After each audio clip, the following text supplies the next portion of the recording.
እንግዲህ ጥሬ ስጋ መብላት መቼ ተጀመረ? ታገል ሰይፉ ሲጀምር እንዲህ ይላል። ብዙ ኢትዮጵያን ጥሬ ስጋ በምንና እንዴት እንደሚበላ አሳምረው ያውቃሉ። ለምንና መቼ መብላት እንደተጀመረ ብትጠይቋቸው ግን መልስ የላቸውም። ጥሬ ስጋ መብላት የተጀመረው በአክሱም ዘመነ መንግስት ነው። ያኔ የነበሩት ኢትዮጵያውያን በጣም ጠቢባንና ትጉሃን ነበሩ። እንደ ጠቢብነታቸው አክሱምን፣ ላሊበላን፣ ፋሲል ግንብን ፈጥረዋል። እንደ ትጉሃንነታቸው ሌት ተቀን ሰርተዋል። ከዚህ የተነሳ ምግባቸውን ለማብሰል የሚባክን ጊዜ እንኳን ያንሳቸዋል። ለጊዜያቸው ይሳሳሉ።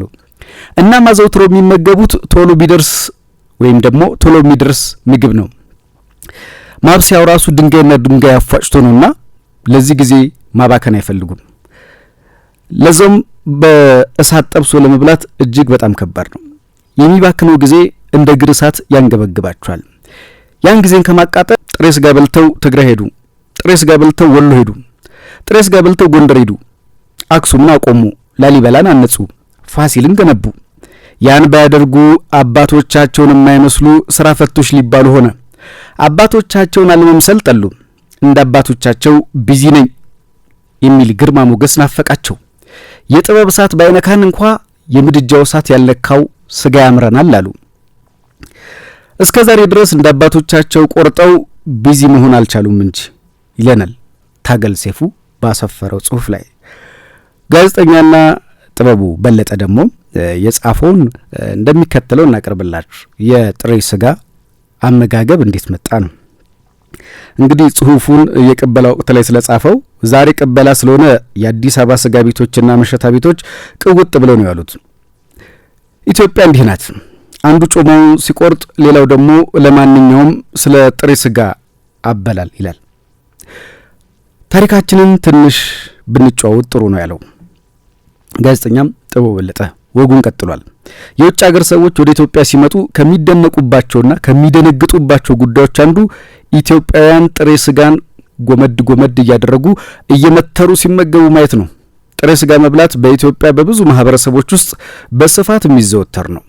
በብዙ ሀገሮች ደግሞ ጥሬ ስጋን መመገብ እምብዛም ስለማይታወቅ የባህር ማዶ ሰዎች ጥሬ ስጋ የሚበላ ሰው ሲያዩ ይደነግጣሉ፣ ይፈራሉ፣ እንዲሁም ሊቀፋቸው ይችላል። አያሌ ኢትዮጵያውያን ደግሞ ጥሬ ስጋን መብላት እንደሱ ሲሆነባቸው ናቸው።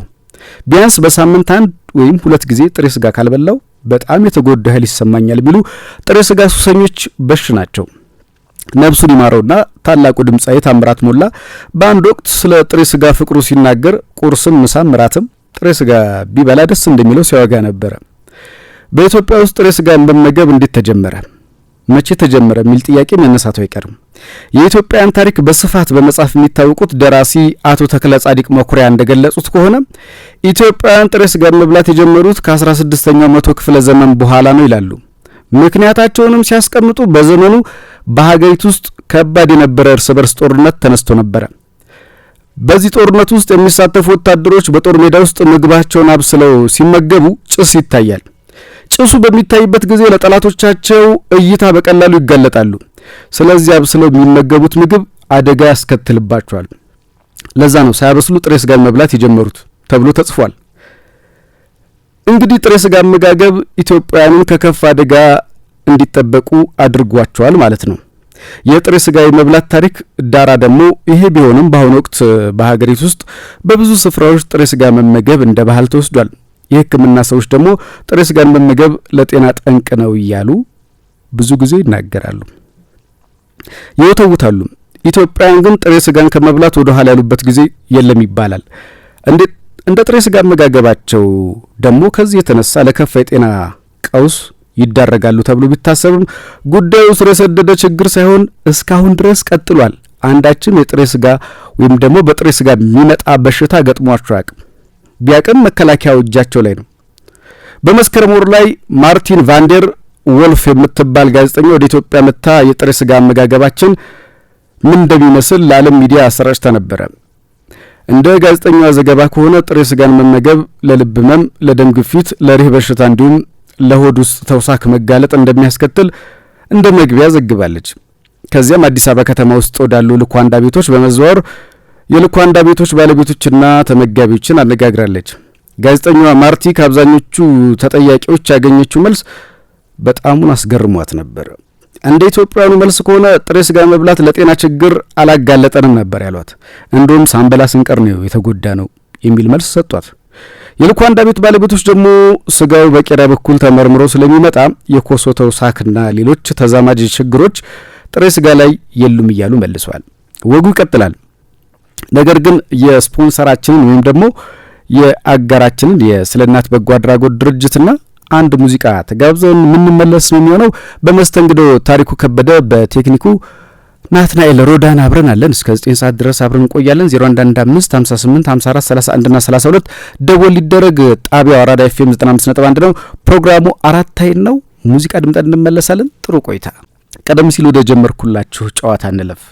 በመስከረም ወር ላይ ማርቲን ቫንዴር ወልፍ የተባለች ጋዜጠኛ ወደ ኢትዮጵያ መጥታ የጥሬ ስጋ አመጋገብን ለዓለም ሚዲያ አሰራጭታ ነበረ። እንደ ጋዜጠኛ ዘገባ ከሆነ ጥሬ ስጋን መመገብ ለልብ ህመም፣ ለደም ግፊት፣ ለሪህ በሽታ እንዲሁም ደግሞ ለሆድ ተውሳክ መጋለጥ እንደሚያስከትል እንደ መግቢያ ከሰራች በኋላ ከዚያም አዲስ አበባ ከተማ ውስጥ ወዳሉት ልኳንዳ ቤቶች በመዘዋወር የልኳንዳ ቤቶችን ባለቤቶችና ተመጋቢዎችንም አነጋግራለች። ጋዜጠኛዋ ማርቲን ከአብዛኞቹ ተጠያቂዎች ያገኘችው መልስ በጣሙን አስገርሟት ነበረ። እንደ ኢትዮጵያውያኑ መልስ ከሆነ ጥሬ ስጋ መብላታችን ለጤናችን ችግር ሆኖ አላጋጠመንም፣ እንደውም ሳንበላ ስንቀር ነው የተጎዳን የሚመስለን እያሉ መልሰውላታል። የልኳንዳ ቤቶች ባለቤቶች ደግሞ ስጋውን በቄራ በኩል አርጎ ተመርምሮ ስለሚመጣ የኮሶ ተውሳክና ሌሎች ተዛማጅ ችግሮች ጥሬ ስጋ ላይ የሉም እያሉ መልሰዋል። አንዳንዶች ሲመልሱ ደግሞ ጥሬ ስጋን ሲበሉ የሚያማቸው ፈረንጆች ይሆናሉ፣ አበሾች ግን ጥሬ ስጋን ሲበሉ በፍቅር ነው አያመንም ብለው መልሰውላታል። ለጋዜጠኛዋ እንደ ዛሬው ስጋ በኪሎ እየተመዘነ በማይሸጥበት ወቅት ኢትዮጵያ ውስጥ እንግዲህ አንድ ብልት ለብቻ የጨረስኩ አንድ ሽንጥ ለሁለት በላን እያሉ እንደ ተረት የሚወጋበት የሚነገርበት ጨዋታም ነበረ።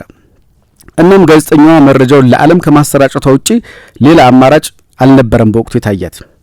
ይህቺው ጋዜጠኛ ማርቲን ቫንዴር ወልፍ በመጨረሻም የገለጸችው በአሜሪካ የሕክምና ማዕከል ውስጥ ስለ ጥሬ ስጋ መመገብ የሚያስከትለውን ጉዳት ነው።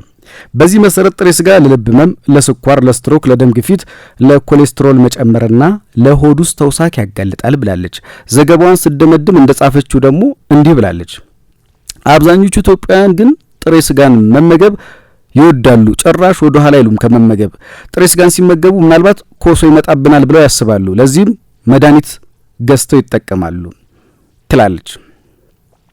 ይህ ጥሬ ስጋ አመጋገባችን ጉዳይ አነጋጋሪነቱ ዛሬም እንደቀጠለ ነው። ነገርን ነገር ያነሰዋል ካልን ምግብን ምግብ ያነሰዋል ብለን ወደ አንድ አስገራሚ ታሪክ ብናመራስ በምድር ላይ ያሉት ነፍሳት ሁሉ ሲያሻቸው የቀቀልን ሲያሻቸው እንደፈለግን ብናጣጥማቸው ቅርጥፍጥፍ አድርገን ብንበላቸው መልካም ነው ሲል የተባበሩት መንግስታት የምግብና የግብርና ድርጅት ፋኦ ገልጿል። እነዚህ ነፍሳት ጸረ ረሃብ ትግል ይደግፋሉ፣ ያጠናክራሉ። ደሞም የምግብ ዋስትና ለማረጋገጥ የሚኖራቸው ሚና ቀላል አይደለም ሲል ፋኦ መግለጹ ይታወቃል።